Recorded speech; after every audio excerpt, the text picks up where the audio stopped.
This is CyberSound, your simplified and fundamentals-focused source for all things cybersecurity, with your hosts, Jason Pufahl and Stephen Maresca. Welcome to CyberSound. I'm your host, Jason Pufahl, joined by Steve Maresca and Matt Fusaro as always. Hey, guys. How are you? Hey. So today we get to talk about the Secure Access Service Edge, which is pronounced maybe SASE. Or SASE, right? Or SASE. I don't know for 100% sure what everybody's referring to this as, but Matt, you're the sassiest person here. Well, maybe on the podcast, but not in this company. That's for sure. On the podcast, that's fair though. I think. Give us a sense of what this is. Sure. So most people are calling it SASE at this point. So like Jason said, an acronym SASE, Secure Access Service Edge. What the heck does that mean? All right. So I'd say this is probably just yet another marketing effort to start vendor lock-in. What do you think, Steve?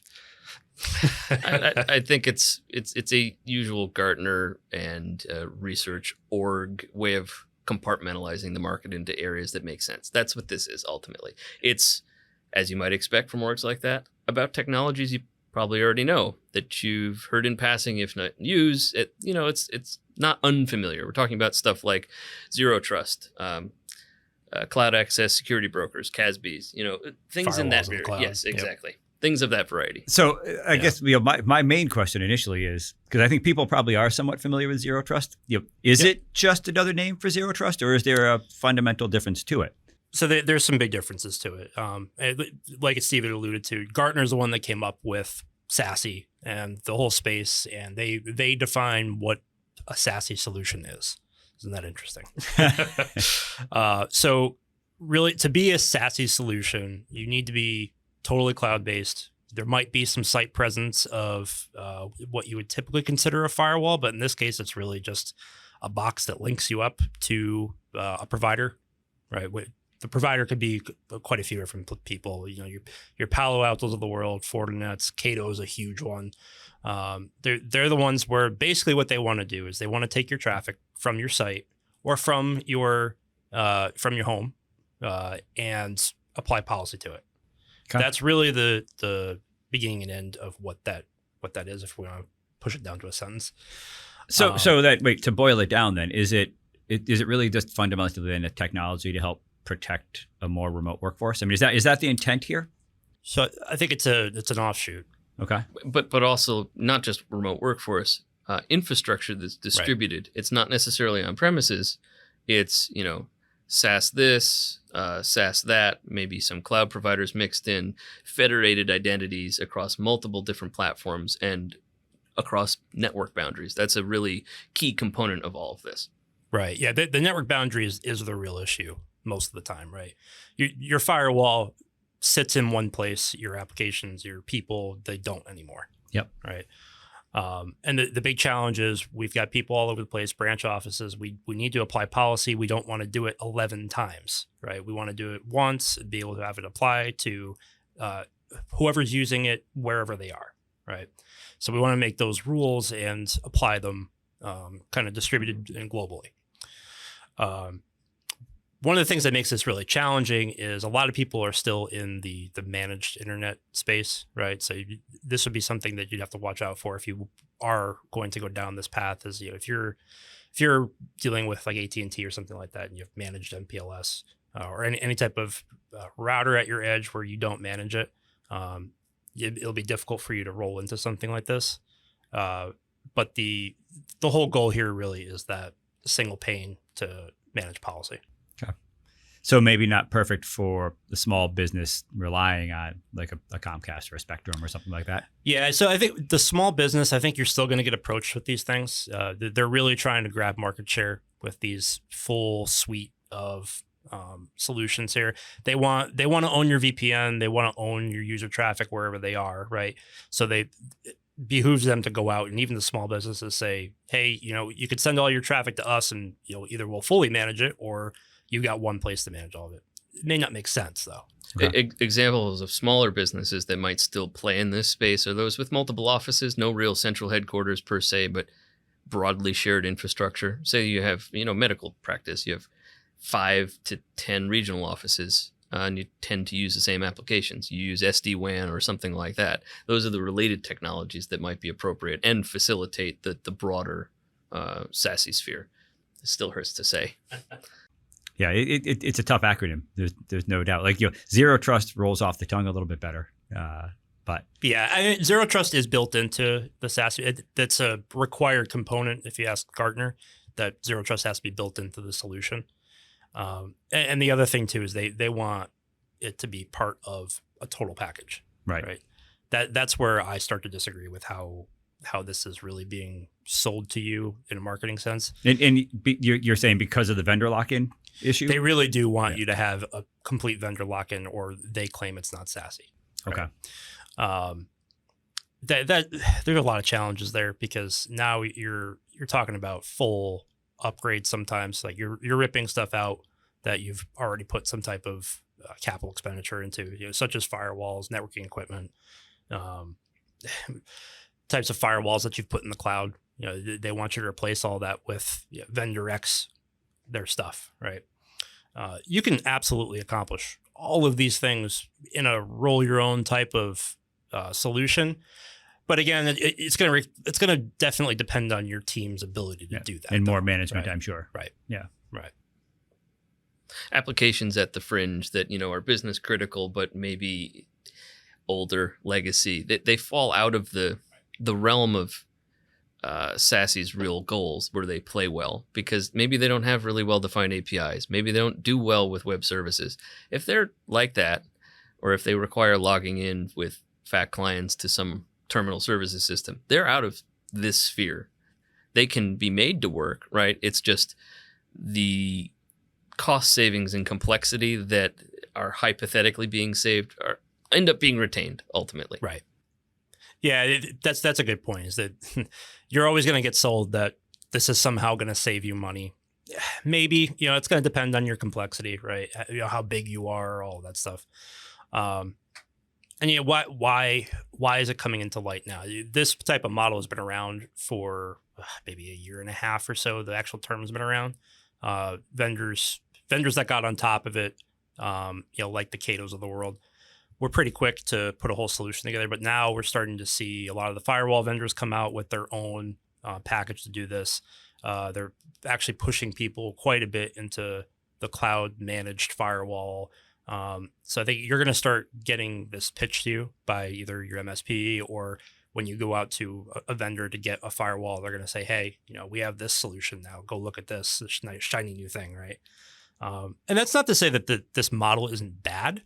It's just, this is new. I think this is a huge sales effort to put things together that you may have already been using or already exist, right? And just be aware. And let's say that an organization is ripe to move in this direction. There are some predecessor activities that are absolutely required in order to make good use of it. An excellent area of focus, in my opinion, is sound identity management, because innate in every aspect of the technologies involved under this umbrella are policies shifting from network defined to identity defined, role defined. And if as an organization you have 1,000 users and everyone has access to everything, you're not ready to move towards something of this nature. Maybe in components, but you won't realize the policy management capabilities until you've made some degree of effort to constrain scope from role-based security. Absolutely. So, kind of what jumps out to me, and we talk about this all the time, right? Which is making a fairly large security spend on maybe a technology that you're not ready for. And sort of the more I listen, the more it occurs to me that, maybe larger companies that already have a pretty well-defined security program, a lot of the technical controls in place might be, would you say, ripe for this? But I feel like the majority of people that we speak with probably have other issues. Your identity statement is really what made me think of this. Is there's places where spending time to improve, understanding what your user population is, how that population is managed, role-based access to certain data, like those are really relevant activities that probably are more important than trying to roll something like this out. But I'm interested in your thoughts if you think that's a reasonable statement. Yeah, I think it's going to depend on again, I'm going to go back to complexity on this one. If you're not a complex organization, you could actually find some benefit out of doing this, right? Simplifying that last piece of networking and security together, that's attractive, right? But if you've got a lot of custom applications, or you can't really move between the cloud, or your users being out of your building isn't feasible for what you do, like if you're manufacturing, sure, maybe this doesn't work for you, right? I'd say that the other side of the coin would be areas where it does make sense. If an organization has a lot of cloud services, they have a significant investment in Azure or AWS or Google Cloud, or all three.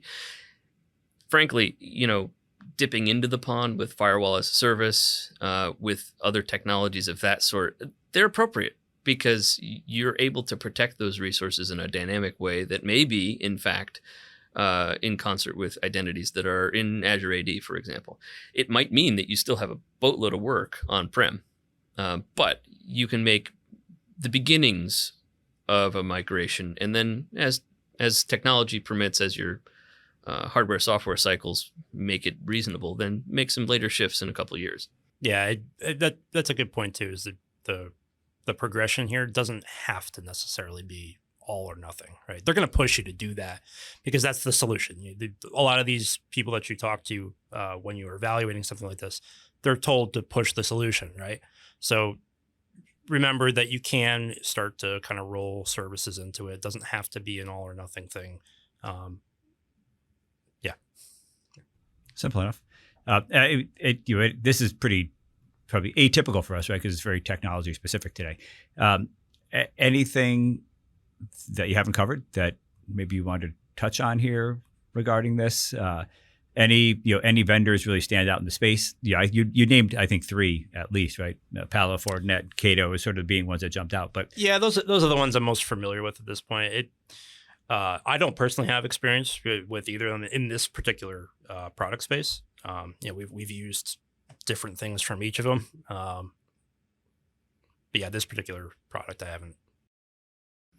I mean, I would say the main takeaway, in my opinion, is that recognize that it's out there, that it's a technology suite or a vendor capability you should pay attention to, at least for planning new architectures, for making shifts. If you're making contractions across offices, maybe that's the sort of thing that you might need at the moment to make better use of more limited resources. Take a look at the Gartner quadrant. I mean, they invented it. They're worth following. They define vendors that have those capabilities. But everyone outside of that, top right quadrant of their representation, maybe they're still worth playing. You have investments in those other fringe vendors. They probably are trying to compete. Therefore, there are, middle ground technologies that might make sense to deploy. And I think maybe my final question is, and you had alluded to this, Matt, a little bit, which is it often is looked at as a wholesale replacement of a lot of your networking equipment. Is there interoperability between vendors? Or do you really need to have standardized sort of product set from a specific vendor? Most of the time, there isn't much interoperability. So it's not standards based necessarily. Yes and no, right? So if you wanted to apply policy to everything, you're going to have a really hard time, right? Unless you build something custom on top of that. Or if you find another party that says, hey, we may not be classified as a SASE solution, but we can manage all these things and centralize your policy, right? I can't think of one off the top of my head, but that's where the challenge you're going to have is being able to pass those identities between, a firewall or a VPN connection and an application. They all have to talk to each other, right? That's what this solution promises, is that you can do all of that, apply the policy once, and then based on those policies, the user can move around wherever and that gets applied, right? You're not worried about where the links are anymore, right? It's all, okay, the service is being used. Is it being used in this fashion by this user? Okay, it's either allowed or not. Right. Okay. So I mean, really, the key takeaway here probably is, though, the way we work is changing. our applications are in different locations, our infrastructure is in a variety of locations. We need to figure out how to secure this. And this is one alternative, right? One option right now that people have. It certainly sounds like you're both recommending at least people familiarize themselves with this and understand what the capabilities are, make some decisions about whether it's right for them, and frankly, when it might be right for them. Yeah, and make sure you're walking into it with a good understanding of your own network. You're going to have to understand your identity system and your applications in order to even consider something like this. So if you're not even prepared to do that, then SASE is not for you, right. Not yet at least. But yeah, that'll prioritize some things for you. Yeah, fair enough. All right, well, I appreciate you guys chatting about this. Candidly, I've learned something about it here, which is great. As always, if anybody wants to continue the conversation, feel free to reach out to us at Vancord at LinkedIn or Vancord Security at Twitter. We're happy to have a conversation. We're happy to direct you to folks who are real experts in this space if you feel that that's an appropriate direction for you. And as always, we hope you got some value out of this podcast, and thanks for listening. Stay vigilant. Stay resilient. This has been CyberSound.